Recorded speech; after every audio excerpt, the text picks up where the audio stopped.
Hi everyone, ഇന്ന് നമുക്ക് ഗോതമ്പ് ദോശ എങ്ങനെ ഉണ്ടാക്കാം നോക്കാം.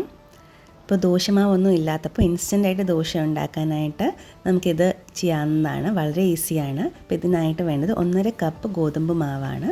പിന്നെ ഒരു 7-8 ചെറിയുള്ളി, ഇഞ്ചി കുറച്ച്, 4 പച്ചമുളക്, കുറച്ച് കറിവേപ്പില, പിന്നെ ഒരു 1/2 കപ്പ് തേങ്ങ. അപ്പോൾ ആദ്യം നമുക്കിതെല്ലാം കൂടി മിക്സറിലേക്ക് മാറ്റാം.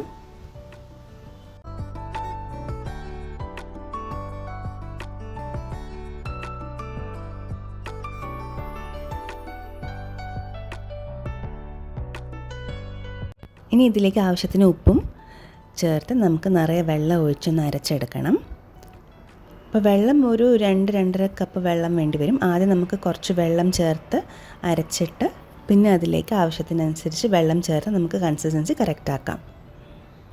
അപ്പോൾ കുറച്ചുകൂടി വെള്ളം ചേർത്ത് ഒന്ന് ലൂസാക്കി എടുത്തിട്ടുണ്ട്. അപ്പോൾ ഈ ഒരു പരുവത്തിന് വേണം നമ്മൾ അരച്ചെടുക്കാനായിട്ട്.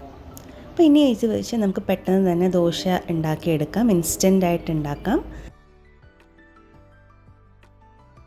അപ്പോൾ നമുക്ക് കുറച്ച് നെയ്യ് കൂടി ചേർത്ത് കൊടുക്കാം. അപ്പം നല്ല ടേസ്റ്റി ആയിട്ടുള്ള ദോശ റെഡി. അപ്പോൾ ബ്രേക്ക്ഫാസ്റ്റിനും ഡിന്നറിനൊക്കെ ഇങ്ങനെ ഗോതമ്പ് ദോശ റെഡി ആക്കാവുന്നതാണ്. എല്ലാവരും ഒന്ന് ട്രൈ ചെയ്ത് നോക്കൂ. Thank you.